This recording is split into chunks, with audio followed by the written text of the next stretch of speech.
देवाच्या सेवेमध्ये पारदर्शकतेची कमी आज ज्या कारणांमुळं सेवकांच्या माध्यमातून दिसून येतात ती कारण आज आपण शिकणार आहोत. ठीक आहे. आणि त्यातलं पहिलं जे कारण आहे ते लिहून घ्या. पहिलं जे कारण आहे ते आहे स्वार्थ आणि लोभीपणा आज सेवकांमध्ये असल्यामुळे देवाच्या सेवेमध्ये पारदर्शकता दिसून येत नाही. मुद्दा क्रमांक 1 परत एकदा सांगतो, लिहून घ्या. स्वार्थ आणि लोभीपणा आज सेवकांमध्ये असल्यामुळे देवाच्या सेवेमध्ये पारदर्शकता दिसून येत नाही. आणि आज आपण पाहतो की खऱ्या अर्थाने देवाची जी सेवा आहे तिच्यामध्ये जितकी पारदर्शकता असेल तितकी ती सेवा अधिक जास्त फलद्रूप जी आहे ती होईल. पण आज ज्यांना देवानी सेवा करण्यासाठी पाचारलेलं आहे असे देवाचे सेवक हे देवाच्या सेवेमध्ये पारदर्शकता दाखवत नाही. देवाची सेवा ही ते पारदर्शकतेने करत नाही आणि म्हणून कुठेतरी देवाच्या सेवेमध्ये आज फलद्रूपता आपल्याला पाहायला भेटत नाही. आणि कोणत्या भागामध्ये हे सेवक देवाच्या सेवेत पारदर्शकता दाखवत नाही त्यातले 2 भाग जर आहेत तर ते आहे त्यांचा जो काहीतरी त्यांचा एक स्वार्थ आहे. त्यांचा काहीतरी काय आहे, स्वार्थ आहे. आणि दुसरी गोष्ट त्यांच्यामध्ये लोभीपणा आहे. त्यांच्यामध्ये काय आहे, लोभीपणा आहे. आणि ह्या 2 गोष्टी त्यांच्यामध्ये असल्या कारणामुळं ते आज देवाच्या सेवेमध्ये आहेत परंतु पारदर्शकता ते देवाच्या सेवेला घेऊन दाखवत नाही. आणि म्हणून त्यांच्या अशा प्रकारच्या वागणुकीमुळे देवाच्या सेवेमध्ये आपण पाहतो की अनेक जे काही डॅमेजेस आहेत ते आलेले आहेत. आणि बघा वचन काय म्हणत आहे, यावेळेला आपण वचन वाचू 1 तिमोथी 6 अध्याय आणि वचन 10 आपण वाचणार आहोत. आणि 1 तिमोथी 6 अध्यायामधून आपण हे समजून घेणार आहोत की कशा प्रकारे आज सेवकांमध्ये स्वार्थ आणि लोभीपणा असल्या कारणामुळं पारदर्शकता त्यांच्या जीवनापासून दूर गेलेली आहे आणि देवाचं राज्य हे त्यांच्यामुळे जे आहे ते कोलमडलेलं आहे. बघा कोणीतरी वाचण्यासाठी मदत करा.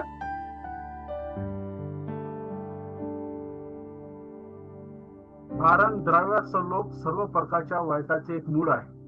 त्यांच्या पाठीस लागून कित्येक विश्वासापासून बहके आहेत आणि त्यांनी स्वतःला पुष्कळशा खेदांनी भोसकून घेतले आहे. Very good. आता बघा तिमोथेला संत पौल ज्यावेळेला हे पत्र लिहित होता त्यावेळेला कशा प्रकारे लोभाच्या पाठीमागे लागून, कशा प्रकारे स्वार्थाच्या पाठीमागे लागून कित्येक देवाच्या सेवा करणाऱ्या सेवकांनी स्वतःला विश्वासापासून काय झाले माहिती का, ते बहकले आहे. कित्येक असे सेवक आज सेवेमध्ये आहे ज्यांच्या जीवनामध्ये ह्या 2 गोष्टी आपल्याला पाहायला भेटतात, ज्यांना आपण स्वार्थ म्हणतो आणि ज्यांना आपण लोभीपणा म्हणतो. आणि ह्या लोभीपणामुळं, ह्या स्वार्थामुळं त्यांच्या जीवनामध्ये आध्यात्मिक जे काही पतन आहे ते आलेलं आहे. आणि कोणत्या भागात आध्यात्मिक पतन त्यांचं झालेलं आहे हे जर समजून घ्यायचं असेल तर ह्याच वचनाच्या अ भागामध्ये आपल्याला पाहायला भेटतं की ते विश्वासापासून बहकलेले आहे. सुरुवातीला ज्या वेळेला त्यांना सेवेकरता पाचारण करण्यात आलं त्यावेळेला त्यांनी अतिशय प्रामाणिकपणे पारदर्शकता दाखवून देवाची जी सेवा आहे ना ती मोठ्या विश्वासाने केली. परंतु जसं सेवा करत करत ते पुढे गेले ना तस त्यांच्या जीवनामध्ये स्वार्थाने मूळ धरलं, तस त्यांच्या जीवनामध्ये लोभाने मूळ धरलं. आणि ह्या स्वार्थामुळं आणि ह्या लोभामुळं त्यांच्या जीवनामध्ये त्यांचं आध्यात्मिक पतन झालं. आणि इतकं आध्यात्मिक पतन झालं की त्यांच्यातल्या कित्येकांनी स्वतःला पुष्कळशा अशा प्रॉब्लेमॅटिक गोष्टींनी भोसकून घेतलेला आहे, खेदांनी भोसकून घेतलेला आहे. आणि बघा पवित्र शास्त्र ज्या वेळेला आपण बारकाईने वाचतो त्यावेळेला आपण प्रेषितांच्या पुस्तकाच्या 5व्या अध्यायाच्या 1 ते 11 वचन वाचतो ना तर त्या ठिकाणी 2 पती पत्नी आहेत. आणि त्या दोघाही पती पत्नीने ज्यांचं नाव हनन्या आणि सफेर आहे यांनी देवाबरोबर खोटेपणाने वागून संपत्तीतला काही जो भाग आहे ना तो मागे ठेवून घेतलेला होता, कारण त्यांच्या ठाई लोभ होता, त्यांच्या ठाई त्यांचा स्वतःचा स्वार्थ होता. आणि त्या लोभानेच आणि त्या स्वार्थानेच त्यांना उकसवलं की त्यांनी देवाबरोबर खोटं बोलावं आणि संपत्तीतला काही जो भाग आहे ना तो मागे ठेवून घ्यावा, आणि त्यांनी तसं केलं देखील. परंतु त्यांनी तसं केल्यानंतर लक्ष द्या, परमेश्वर देवाने त्यांना कोणत्या प्रकारचे शासन केलं हे आपल्याला प्रेषणचं कृत्य 5वा अध्याय आणि 1 ते 11 मध्ये पाहायला भेटतो. त्या दोघही पती पत्नींचा मृत्यू झाला. लक्ष द्या, देवाच्या सेवेमध्ये राहत असताना देवाची सेवा ही पारदर्शकतेने प्रत्येक सेवकाने करणं फार गरजेचं आहे. ही देवाची त्या सेवकांकडे अपेक्षा आहे. परंतु दुर्दैवाची गोष्ट तर काय आहे, तर आज सेवेमध्ये आपल्याला त्या सेवकांच्या ठाई स्वार्थ दिसून येतो, त्यांच्या स्वतःचा. आज सेवेमध्ये आपल्याला जर काय दिसून येतं त्या सेवकांच्या ठाई, तर ते लोभी झालेले आहेत आणि त्यांच्या त्या स्वार्थामुळे आणि त्यांच्या त्या लोभीपणामुळे त्यांचं आध्यात्मिक पतन इथपर्यंत झालेलं आहे की ते आत्मिक मृत्यू पावलेले आहे. हो, लक्ष द्या, देवाची सेवा देवाने पारदर्शकतेने करण्यासाठी लोकांना निवडलेलं आहे आणि त्या लोकांनी ज्या गोष्टींकरता त्यांना निवडलेलं आहे त्याच गोष्टी करत राहाव्या अशी देवाची इच्छा आहे.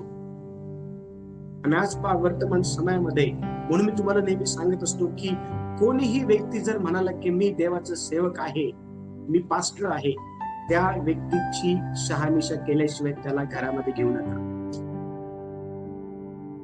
त्या व्यक्तीची ओळख जोपर्यंत तुम्हाला होत नाही तो देवाचा सेवक आहे किंवा नाही, तोपर्यंत त्याला तुम्ही मुळी स्थान द्यायचा विचार करू नका. येणाऱ्या दिवसांमध्ये खोटे संदेष्टांविषयी, खोटे शिक्षकांविषयी मी तुम्हाला शिकवणार आहे. लक्ष द्या, देवाची सेवा करणारे, स्वतःला सेवक म्हणणारे अनेक सेवक आहेत, पण त्यांच्या ठाई जर लोभ आहे, त्यांच्या ठाई जर स्वार्थ आहे, तर मग त्यांनी देवाच्या सेवेमध्ये अनेक मोठ्या प्रमाणात डॅमेजेस आणलेला आहे. लक्ष द्या, अनेक मोठ्या प्रमाणामध्ये त्यांनी देवाच्या सेवेमध्ये काय आणलेलं माहिती का, डॅमेजेस आणलेले आहे. लक्ष द्या, देवाची सेवा ही डॅमेज आणायचं ठिकाण नाही. स्वतःच्या स्वार्थामुळं, स्वतःच्या लोभामुळं आपण देवाच्या सेवेला हानी जी आहे ती मुळीच पोहोचू नये, कारण त्याचे परिणाम जे आहेत ते वाईट होत असतात. त्याचे परिणाम जे आहे ना ते भोगावे लागतात. लक्ष द्या, त्याचे जे परिणाम आहे ते वाईट होत असतात आणि म्हणून त्याचे परिणाम वाईट होऊ नये म्हणून आपल्याला ह्या दिवसांमध्ये ह्या 2 भागांमध्ये जास्तीत जास्त कॉन्सन्ट्रेट करून आपल्याला पाहायचं आहे की काय ह्या 2 भागामध्ये आपण देवाची सेवा डॅमेज करण्याच्या उद्देशाने तर नाहीये. दुसरा मुद्दा लिहून घ्या. दुसरा मुद्दा देवाच्या सेवेमध्ये पारदर्शकतेची कमी आज का आहे, त्याच्यातली काही कारण, त्यातला दुसरा मुद्दा लिहा. माणसांच्या भीतीमुळे आणि माणसांच्या भीतीमुळे आणि लोकप्रियतेच्या इच्छेमुळे आज सेवक देवाच्या सेवेला पारदर्शकरित्या करत नाही. दुसरा मुद्दा परत एकदा सांगतो, लिहून घ्या. माणसांच्या भीतीमुळे आणि लोकप्रियतेच्या इच्छेमुळे आज सेवक देवाच्या सेवेला पारदर्शकरित्या करत नाही. काय प्रॉब्लेम आहे लोकांच्या जीवनामध्ये, तो ह्या दुसऱ्या मुद्द्यामध्ये आपल्याला पाहायला भेटतो. पहिली गोष्ट, सेवा करणारे जे लोक आहे ना ते देवाला भिण्याऐवजी ते लोकांना भितात. त्यामुळे त्यांना देवाच्या सेवेमध्ये पारदर्शकता जी आहे ती आणता येत नाही. याच्यातला दुसरा मुद्दा हा आहे की देवाची सेवा करत आहे, परंतु ती देवाची सेवा ते का करत आहे, तर त्यांना मोठ्या प्रमाणामध्ये फेम मिळवायचा आहे. मोठ्या प्रमाणामध्ये त्यांना जे आहे ना फेमस व्हायचं आहे, लोकांनी त्यांना ओळखलं पाहिजे. हाच त्यांचा एकमेव मोटिव्ह आहे, हाच त्यांचा एकमेव उद्देश आहे. आणि अशा प्रकारच्या त्यांच्या ह्या उद्देशामुळं त्यांना देवाची सेवा ही अधिक पारदर्शकतेने करता येत नाहीये. आणि आज तुम्ही पहा, वर्तमान समयामध्ये तुम्हाला अशा प्रकारच्या लोकांची भीती बाळगणाऱ्या सेवकांची भरमार दिसत. तुम्ही आज वर्तमान समयामध्ये जर बघितलं तर तुम्हाला फेम मिळवण्याच्या अनुषंगाने अनेक लोक सेवा करताना तुम्हाला आढळून येईल आणि त्यांच्या अशा प्रकारच्या वागणुकीमुळेच देवाच्या सेवेमध्ये आज त्यांनी पारदर्शकता दाखवलेली नाहीये. अनेक गडबडी त्यांच्या जीवनामध्ये आहे. आणि बघा, पवित्र शास्त्र ज्यावेळेस आपण वाचतो ना, तर पवित्र शास्त्रामध्ये अतिशय स्पष्टपणे आपल्याला पाहायला भेटतं की देवाचं जे वचन आहे ना, ते देवाचं वचन समजून घेणं फार गरजेचं आहे. देवाचं जे वचन आहे ना, ते समजून घेणं फार गरजेचं आहे. कारण संत पौल म्हणतो, ज्यावेळेस आपण पहिलेकरांचं पुस्तक वाचतो ना, तर पहिलेकरांच्या पुस्तकामध्ये आपल्याला हे समजून येते की संत पौल म्हणतो की मी तर आता मनुष्याची किंवा देवाची मनधरणी करायला पाहत आहे काय? मी मनुष्यांना संतुष्ट करायला पाहत आहे का? मी अजूनपर्यंत मनुष्यांना संतुष्ट करत राहिलो असतो तर मी ख्रिस्ताचा दास नसतो. लक्ष द्या, आज सेवेमध्ये प्रॉब्लेम काय माहिती का? सेवा करणाऱ्या सेवकांचा, ते माणसांना संतुष्ट करण्याच्या उद्देशाने सेवा करतात. देवाला संतुष्ट करण्याच्या उद्देशाने ते सेवा करत नाहीये. हा त्यांच्या जीवनातला प्रॉब्लेम आहे. आणि म्हणून आज त्यांनी सेवेमध्ये मोठ्या प्रमाणामध्ये जे आहे ना, आपण पाहतो की पारदर्शकता दाखवण्याऐवजी चुकीच्या गोष्टी त्यांच्या जीवनातून जे आहेत ते एक्सप्लोर त्यांनी केलेल्या आहे, बाहेर त्यांनी आणलेल्या आहे. लक्ष द्या, देवाची सेवा करत असताना देवाचं भय धरून देवाची सेवा करणं गरजेचं आहे. परंतु देवाचं भय धरून जर देवाची सेवा केली नाही आणि माणसांचं भय धरून जर देवाची सेवा केली तर ज्या कार्यासाठी देवाने आपल्याला निवडलेलं आहे, परमेश्वर देव जो आहे ना, त्या कार्यावरून आपल्याला कमी करायला पण मागे पुढे विचार करणार. देवाने आपल्याला निवडलेलं आहे त्याची सेवा प्रामाणिकपणे करण्यासाठी. आणि बघा, एका व्यक्तीला परमेश्वर देवाने त्याची सेवा प्रामाणिकपणे करण्यासाठी निवडलेलं होतं. देवाने एका व्यक्तीला नेतृत्व करण्यासाठी निवडलं होतं. देवाने एका व्यक्तीला जबाबदारी धरलेलं होतं. देवाने एका व्यक्तीला कारभार सोपवलेला होता. देवाने एका व्यक्तीला जे आहे ना, अतिशय प्रामाणिकपणे त्याने संपूर्ण काम जे आहे ते करावं यासाठी देवाने त्याला निवडलं होतं. परंतु तो त्या ठिकाणी लोकांची भीती धरत असल्या कारणामुळे देवाच्या आज्ञेचं उल्लंघन करून बसला. आणि लक्ष द्या, देवाने त्याच वेळेला त्याला त्याच्या राजपदावरून हाकलून दिलं. देवाने त्याच वेळेला निर्णय घेतला की हा आता इथून पुढे ह्या राजपदावरती राहून माझ्या लोकांची सेवा करणार नाही. बघा, ज्यावेळेस आपण वचन वाचतो, 1 शमूएल 15 अध्याय आणि वचन 24 कोणीतरी वाचा, त्या ठिकाणी काय म्हटले पहा. त्या व्यक्तीचे नाव देखील आपल्याला पाहायला भेटलं. 1 शमूएल 15 अध्याय आणि 24 वचन. तेव्हा शाऊल शमूएला म्हणाला, मी पाप केले आहे. मी परमेश्वराच्या आज्ञेचे व आपल्या शब्दांचे उल्लंघन केले आहे, कारण मी लोकांना भिवून त्यांचे म्हणणे ऐकले.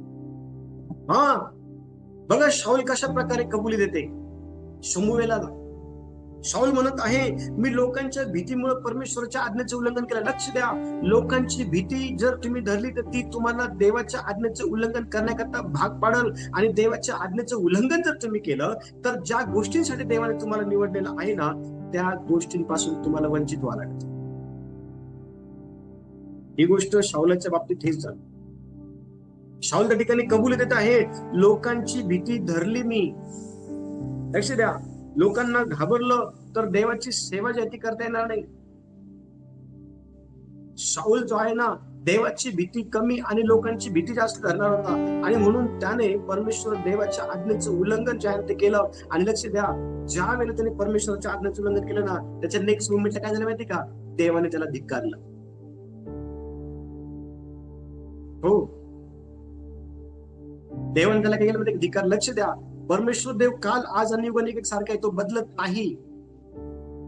देवाची सेवा जर पारदर्शकरित्या केली नाही तर परमेश्वर देव हा तुम्हाला त्या ठिकाणी कायमस्वरूपी त्याची सेवा करण्यासाठी ठेवणार नाही. परमेश्वर देव तुमच्या जागी कोणीतरी अशा व्यक्तीला उभं करेल ज्याच्यामध्ये पारदर्शकता आहे, ज्याच्यामध्ये विश्वास आहे, ज्याच्यामध्ये लोभ नाहीये, ज्याच्यामध्ये स्वार्थीपणा नाहीये, ज्याच्यामध्ये फेम मिळवायची इच्छा नाहीये, जो केवळ देवाला गौरव देईल. अशा व्यक्तीला देव त्या ठिकाणी घेऊन येईल. आणि देवाने तसंच केलं.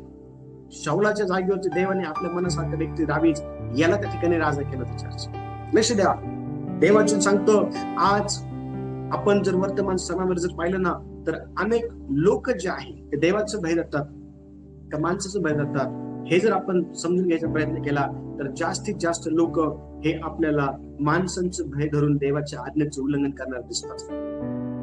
आणि ते अशा प्रकारे काय करतात माहिती का? कारण त्यांच्यामध्ये माणसांची भीती आहे. ते अशा प्रकारे काय करतात माहिती का?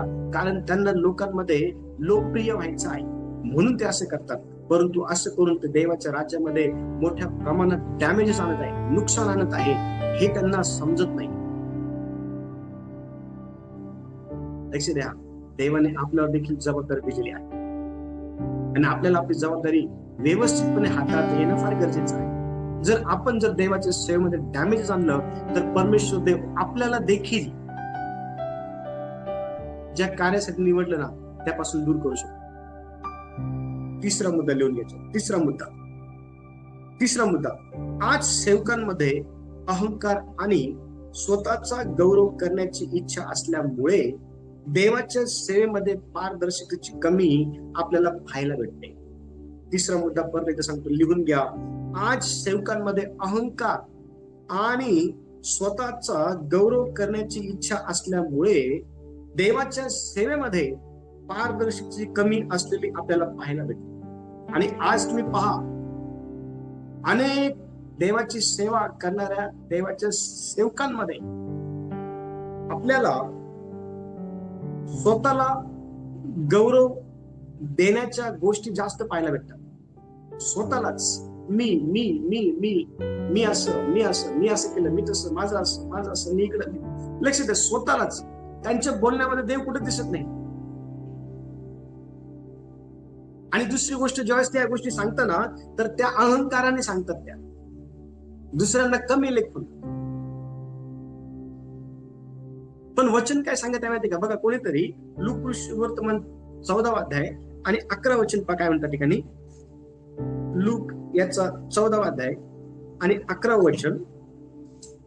कारण जो कोणी स्वतःला उंच करतो तो नमवला जाईल व जो स्वतःला नमवतो तो उंच केला जाईल. Very good.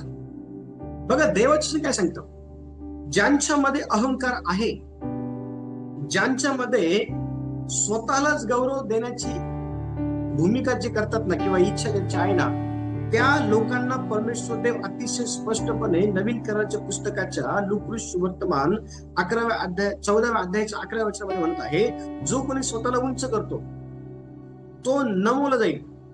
आणि आज अनेक लोक जे स्वतःला देवाचे सेवक म्हणतात, ते कशा प्रकारे स्वतःला उंच करायचा प्रयत्न करत आहे, तर त्यांच्याकडे असलेला अहंकारामुळं, त्यांच्याकडे असलेला जो काही स्वतःला गौरव देण्याचा स्वभाव आहे ना, त्याद्वारे लोक जे आहेत स्वतःला उंच करत आहे. परंतु देवाचं वचन अशा सेवकांसंदर्भात अतिशय स्पष्टपणे सांगतं की ते देवाच्या सेवेमध्ये मोठ्या प्रमाणामध्ये डॅमेजेस आणत आहे, नुकसान ते देवाच्या सेवेमध्ये करत आहे. देवाची सेवा त्यांच्या अशा प्रकारच्या स्वभावामुळं, अशा प्रकारच्या त्यांच्या विचारसरणीमुळं, अशा प्रकारच्या त्यांच्या सेवेमुळं देवाची सेवा ही वाढत नाही. त्याच्यामध्ये अनेक अडखळ त्यांनी आणून ठेवलेले आहे.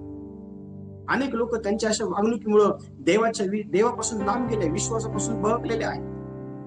अनेक लोक दुखावलेले आहेत.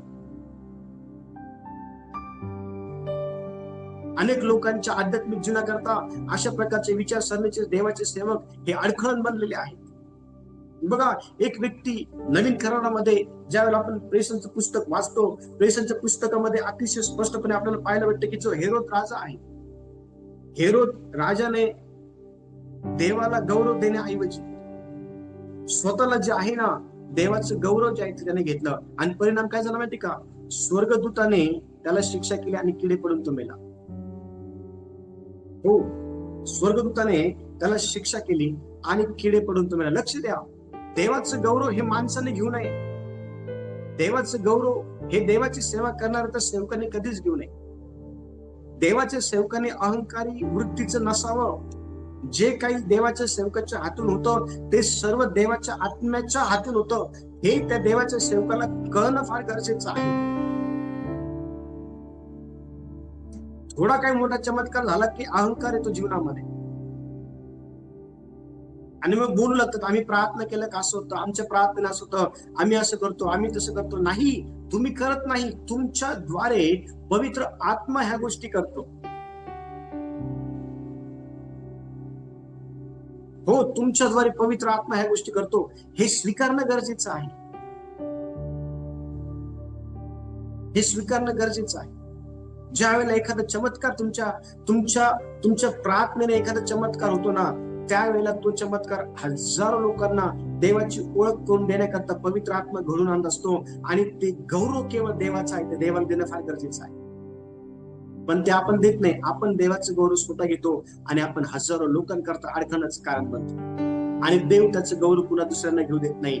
देवाने त्याचं गौरव नवीन कराच्या पुस्तकामध्ये, प्रेषणचं पुस्तक ज्यावेळेस आपण वाचतो ना, लक्ष द्या, त्या हेरोद राजाने देवाचं गौरव घ्यायचा प्रयत्न केला. परिणाम काय झाला माहिती का? किडे पडून गेला. हो, त्याच्यावरती स्वर्गाचा हात त्याच्यावर. लक्ष द्या, नवीन करातलं उदाहरण आहे. जर अशा प्रकारच्या गोष्टी जर आपल्याकडनं होत असेल तर देवाचा हात हा आपल्यावर यायला विलंब लागणार नाही. आणि म्हणून सावध असणं फार गरजेचं आहे.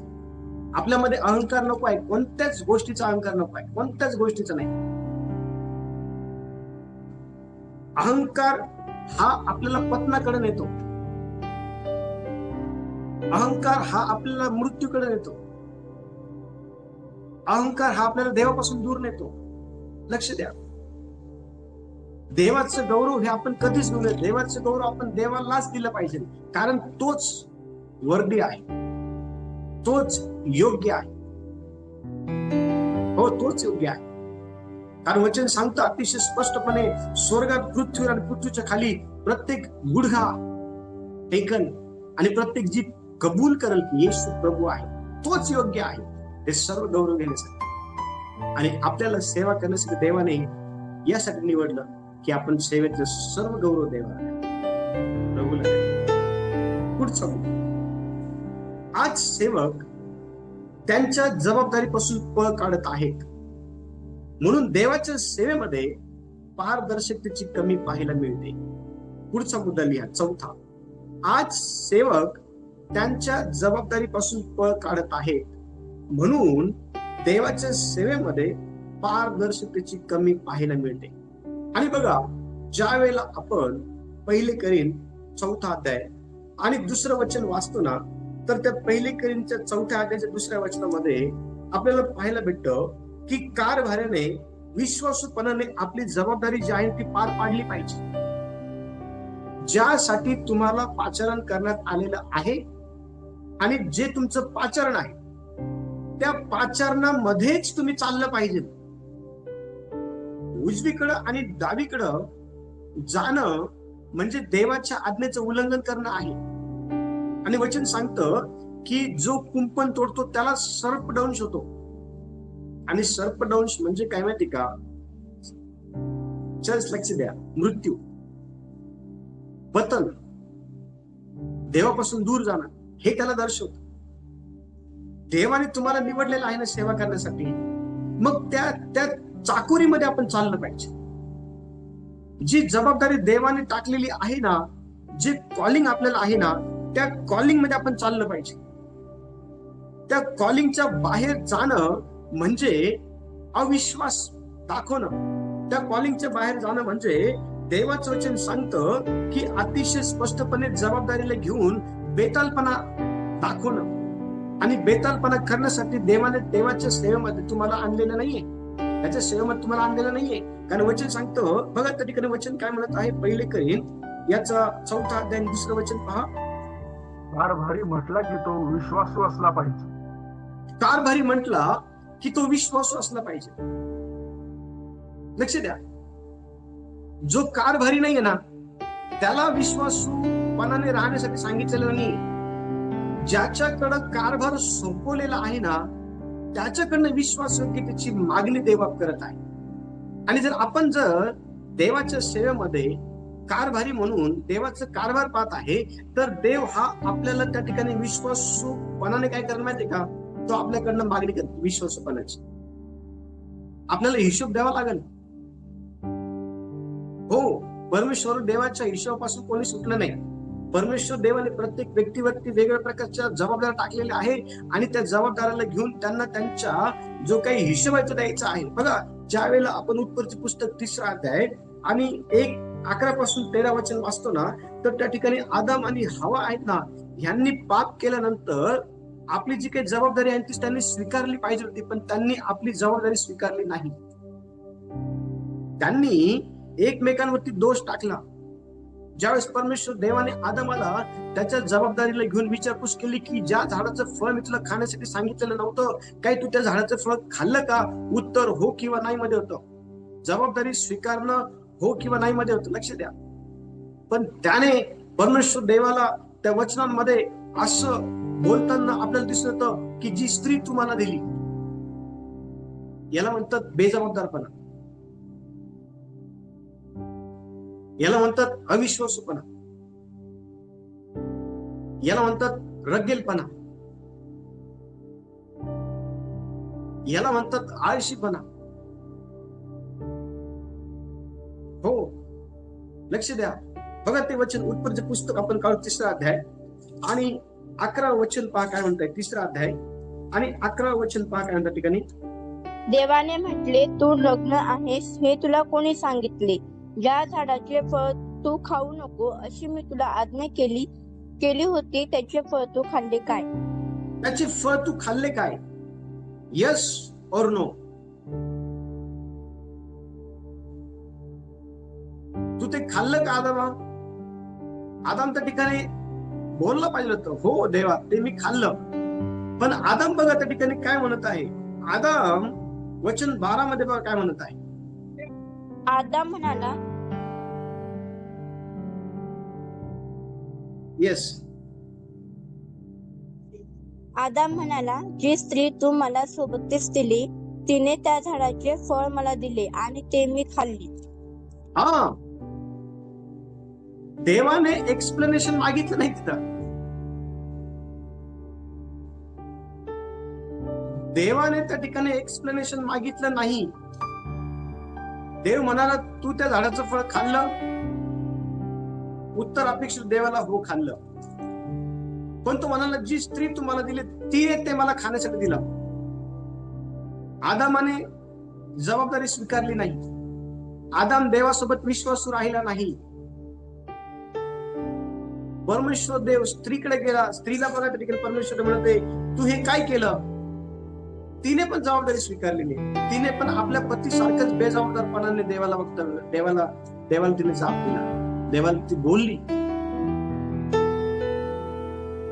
सर्पाने मला भुरळ घातली.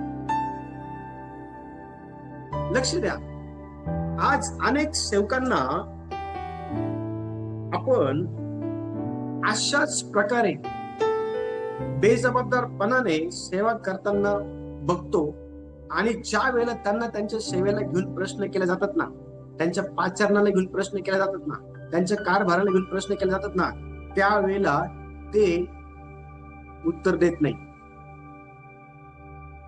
त्यावेळेला ते पळ काढतात. जर देवाने तुमच्यावरची जबाबदारी सोपवलेली कोणती पण जबाबदारी असो, ती कोणती पण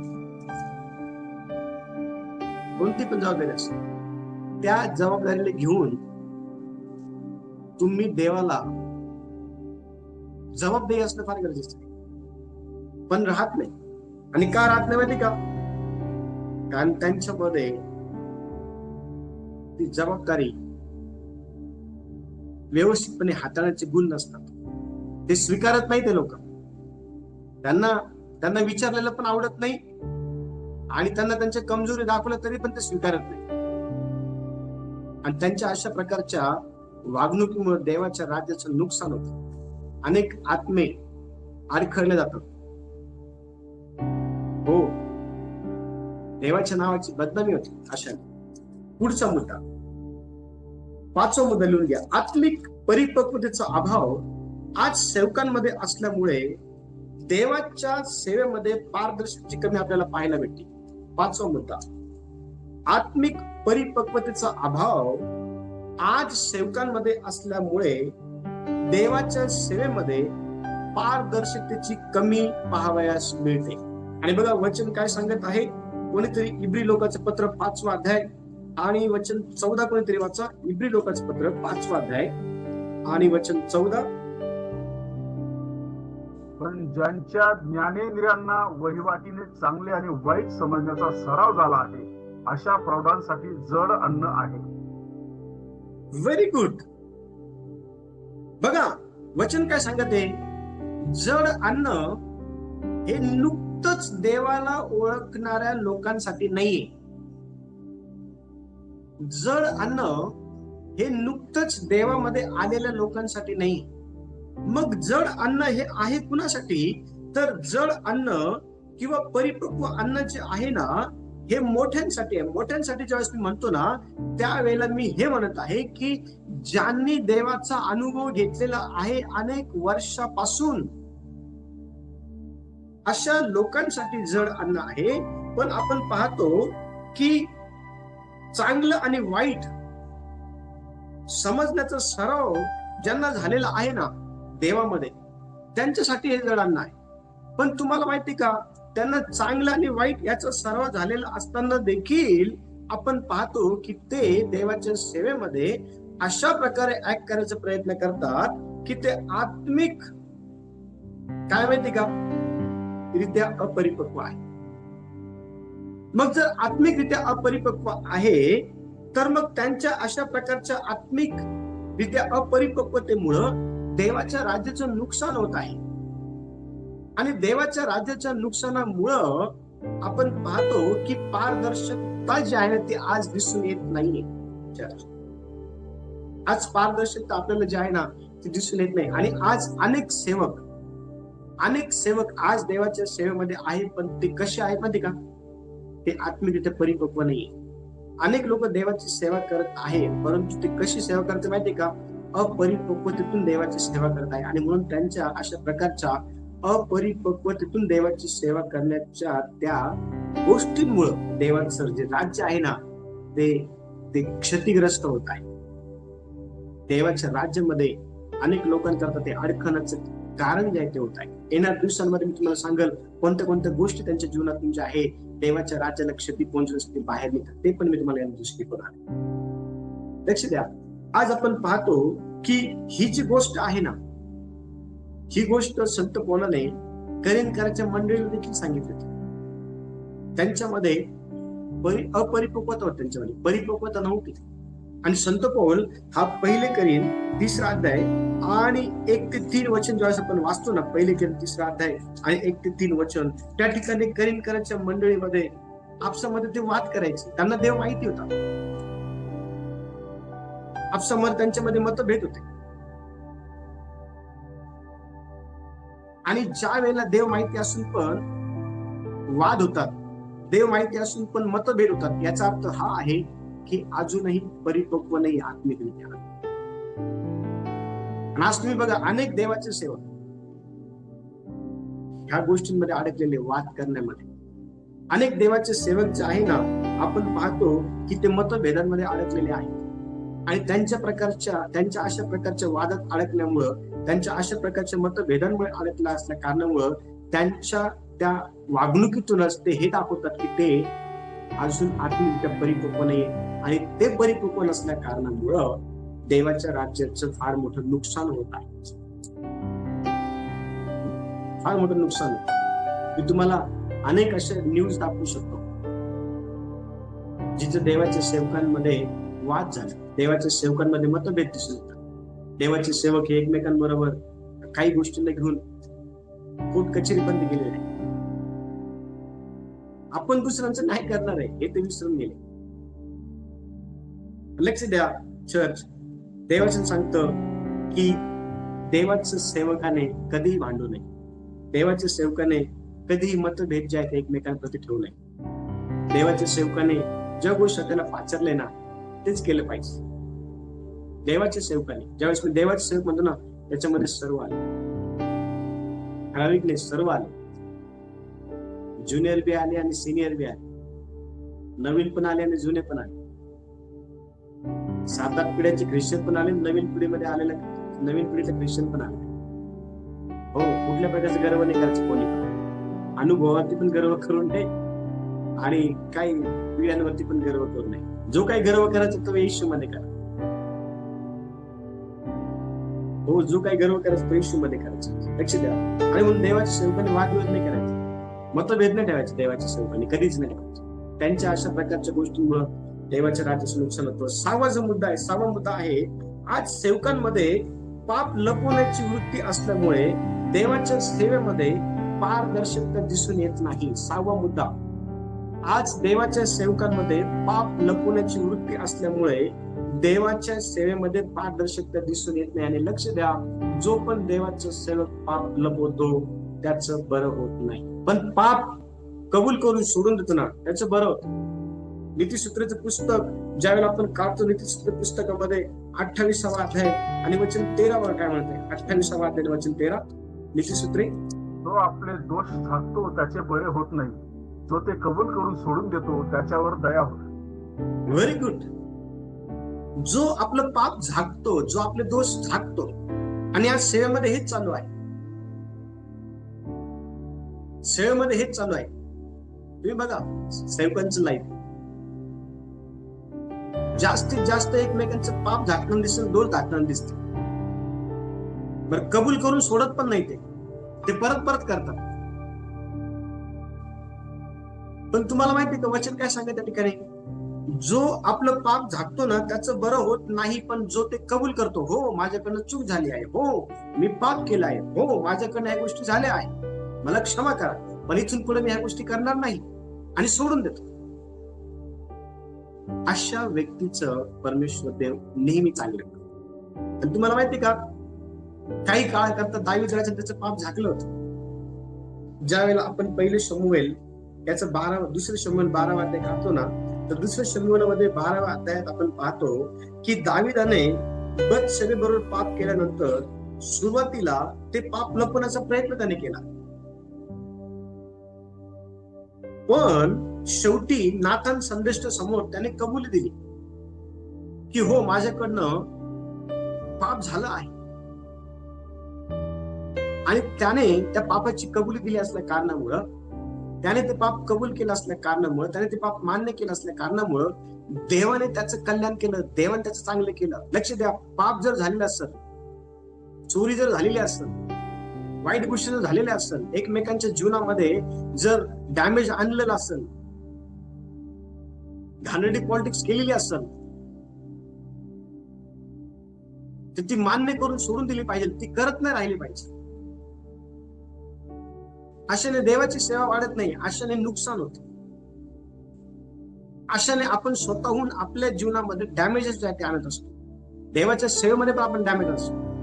आणि म्हणून देवाचं सांगतं की दावीदाने त्याचं पाप काही काळाकरता लपवलं होतं, पण नंतर जेव्हा त्याचा सामना खऱ्या देवाच्या सेवकाबरोबर झाला ना, त्याने ते कबूल केलं, त्याने ते सोडून दिलं.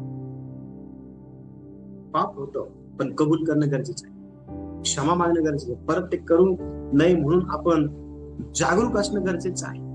देवाची सेवा केला ते लक्ष द्या. शेवटचा मुद्दा आहे सत्याला कलंक लावण्याचं काम व सत्य लपवण्याचं काम आज सेवक करत असल्या कारणामुळं देवाच्या सेवेमध्ये पारदर्शकता नाहीये. आणि बघा, आज देवाच्या सेवकांच्या सेवेचं किंवा त्यांच्या वैयक्तिक जीवनाचं जर अवलोकन केलं तर जास्तीत जास्त ते सत्याला कलंक लावण्याचं कामच करताना आपण दिसून येतो. जास्तीत जास्त ते सत्य लपवण्याचं काम आज करत असताना दिसून येतात. आणि त्यांच्या अशा प्रकारच्या कामकाजामुळं देवाच्या सेवेमध्ये पारदर्शकता जी आहे ना, ती दिसून येत नाही. देवाची सेवा ही पारदर्शकतेने झाली पाहिजे, पण ती होत नाही. आणि ती का होत नाही माहिती का? बघा, लक्ष द्या, देवाचं वचन जेव्हा आपण वाचतो ना, कोणीतरी 1 योहान 1 अध्याय 6 वचन वाचा. 1 योहान 1 अध्याय 6 वचन. त्यांच्या बरोबर आपली सहभागिता आहे असे जर आपण म्हणत असलो, पण अंधारात चालत असलो तर आपण खोटे बोलतो, सत्याने वागत नाही. Very good. त्याच्या बरोबर आपली सहभागिता आहे असं जर आपण म्हणत असलो, पण आपण त्याच्याबरोबर चालत नसतो, तर आपण खोटं बोलत आहोत आणि आपण अंधारात चालत आहोत. लक्ष द्या, देवाचं सांगतं की आपण सत्यामध्ये चाललं पाहिजे, कारण देव स्वतः सत्य आहे आणि त्याने तुम्हाला पाचारलेलं आहे सत्यामध्ये चालण्याकरता. तर मग सत्याची कामं करणं गरजेचं आहे, अशासाठी की जे काही देवाला तुमच्याकडून करून घ्यायचं आहे ते त्याला करता यावं. पण दुर्दैवाची बाब काय माहिती का? आज सत्य लपवण्याचं काम अनेक देवाचे सेवक करत आहे.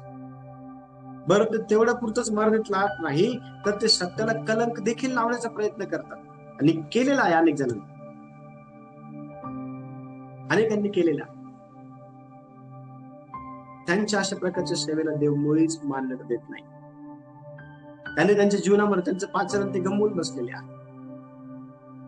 बघा, ज्यावेळेस आपण 2 पेत्र 2 अध्याय 1 वचन वाचतो ना, त्या ठिकाणी अतिशय स्पष्टपणे सांगितलेलं आहे की काही खोट्या शिक्षकांनी, काही खोट्या सेवकांनी चुकीचे शिकवण जे आहे ना पसरवून लोकांना फसवलेलं आहे. आणि आज अनेक ठिकाणी चुकीचे शिक्षण हे आपल्याला अनेक सेवक, अनेक शिक्षक जे स्वतःला देवाचे सेवक म्हणतात, जे स्वतःला देवाच्या वचनाचे शिक्षक म्हणतात, त्यांनी लोकांना फसवलं चुकीचे शिक्षण देत. लोकांच्या जीवनामध्ये त्यांनी पतन जे आहे ते आणलेलं आहे चुकीचे शिक्षण देत. लक्ष द्या, आज आपण पाहतो की देवाच्या सेवेमध्ये देवाने देवाच्या सेवकांना का ठेवलं माहिती का? त्यांनी पारदर्शकता आणावी, त्यांनी पारदर्शकतेतून देवाची सेवा करावी. पण तसं आज दिसत नाही.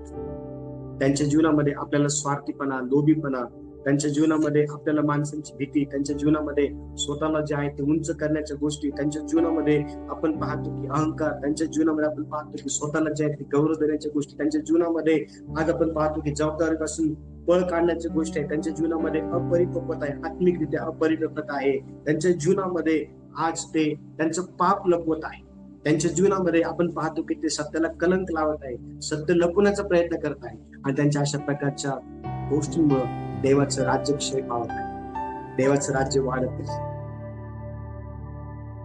देवाचं राज्य वाढत आहे. चर्च, देवाचं राज्य वाढावं यासाठी आपण नेहमी प्रयत्नशील असलं पाहिजे. त्या गोष्टींपासून दूर राहणे का आपण देवाला म्हणतो, देवा माझ्यामध्ये अशा प्रकारच्या गोष्टी राहू दे नको, जेणेकरून तुझ्या राज्याचं क्षती माझ्याद्वारे होते. मी अडकण्याचं कारण मला मुळीच बनवू नको. देव तुम्हाला उंच करा, देव तुमची काळजी, देव तुम्हाला त्या अभिषेकाने मध्ये पुढे चालवायचे. देवा या वचनाद्वारे सर्वांना आशीर्वाद देव.